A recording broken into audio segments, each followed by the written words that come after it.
Vasil Çobullović është një akademik serb, i cili ka qenë një njohës shumë i mirë i shqiptarëve dhe ka qenë armiku më i madh ideologjik që ka pasur shqiptarët në atë kohë. Ai përshkroi në një memorandum si do të bëheshin shqiptarët në Ballkanin. Dhe përcaktojë 14 instrumente që kishin një pikë përbashkë, një vektor përbashkë. Si do anëzimjet në shqiptarë me çdo mjet që ata ta kuptojnë që duhet ikin vetë. Dhe të 14 pikat që ka shkruar ai, i ka zbatuar rilindja gërm për gërm. Qeverinë përpara, nga viti 91-2, nga 91 deri në vitin 2013, kanë bërë çmos me e vjedh këtë vend, e grabit këtë vend. Me bo çdo gjë që përfitonte kasta e tyre, klani e tyre.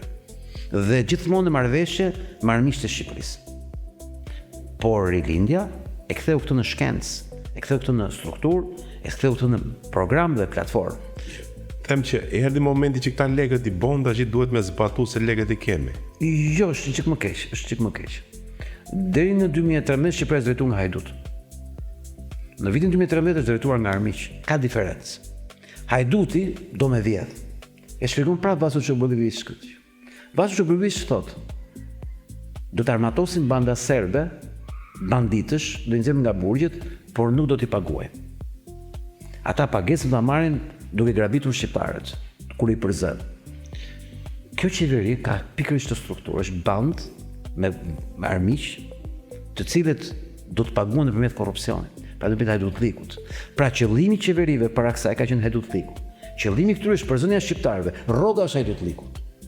Kështu funksionon struktura dhe kurioziteti i gjithë sa që thashun ty është ke fakti se si ka mundësi që në vitin 1190 ishte ndaluar të lexojë Vasil Çobullović. Unë kam bërë temën, është në universitet në vitin e parë, për Vasil Çobullović. Dhe sigurova dokumentin e ndaluar të kohës për shkak të funksionit punës që bënte babai në arkiv dhe për shkak se ishte krijuar një tolerancë e 89-s, nuk u pengova dhe punova me një nga akademikët më të mëdhenj që ka pasur Shqipëria në botën e patriotizmit dhe intelektualizmit, që ishte Shefik Osmani, një akademik i klasit parë, autori i fjallorit pedagogjik shqiptar. Ai ka qenë tutori i gjithë temës time. Ose sepse ishte nxënësi i tij në hotel. Ai ka dhënë kaq pikën e lotit.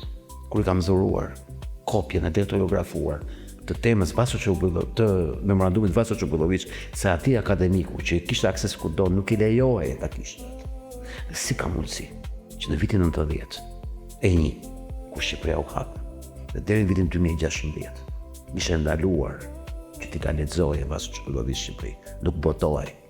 Dhe kur unë vendosa 2018-ën, masi zbulova që nuk ishte, se unë nga qenja, sa duhet jetë. Dhe s'kisha pas kuriozitet pse nuk është në treg, se doja që duhet ishte. Kur konstatova që ishte Buragan ta botoja vetë, kur zbuloj që 2 intelektualë shqiptar, Izet Duraku dhe Recep Shahë, me financimin e një biznesmeni nga Kuksi, e kishin botuar vetë. Pyetja ishte, përse nuk lejohej shitja e këtij libri në asnjë librari të Shqipërisë, dhe këtu ishte lejuar ta shihnin vetëm ke librari, më duket nuk e di si quhet, Albania më duket, që është ke stacioni i trenit. Pse ky libër nuk duhet të ishte në duart e shqiptarëve nga viti 91 deri në vitin 2026 e sot, përveç faktit që ishte një librari që nga 2016 deri më sot. Sepse kur lexon atë libër, ti të merrohesh për atë që po jeton. Duket sikur Vasil Çobullović është ideologu i kësaj qeverie. Në fakt nuk është Vasil Çobullović ideologu i kësaj qeverie. Vasil Çobullović është ideologu i Fondacionit Soros për Shqipërinë. Dhe pasojat janë produkti që është qeveria shqiptare. Pra ne drejtohemi nga një qeveri kuislinge, armike, dhe shqiptarët e kanë vështirë ta pranojnë këtë që po them ty, sepse në moment që do e pranonin, do ndiheshin tradhtar të veni që e lejnë qeverinë armikut që t'ja u shkatërrojë Shqipërinë. Dhe prandaj unë jam viktim e një urrëties pa kuptim që marr shpesh pafund nga shumë njerëz pikërisht për të.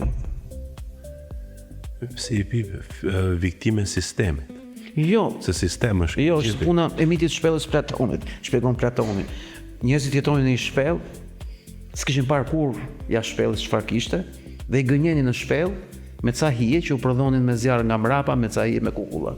Dhe kur njëri u lishua nga zinxhirët, arriti njoh realitetin e vërtetë pa u tmerrua se ku kishte jetuar dhe shkoi të shpëtonte të tjerët. Dhe përfundimi që ato e vranë.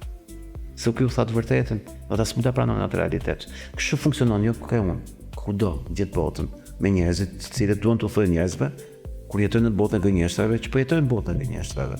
Dhe mbi të gjitha kur i thua një të vërtetë që shkatërron iluzionet që ka. Ky është realitet kudo në botë.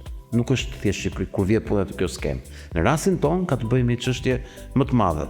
Ka të bëjë me faktin që njerëzit po të pranojnë këtë që po them unë, i bie që ato të pranojnë që janë tradhtar, sepse po e lejnë armikun t'ja u marrë vendin ti përzej dhe atë mos bën asgjë, përveç se shesi shtëpinë apo marrin valizhet dhe të ikin nga këtu.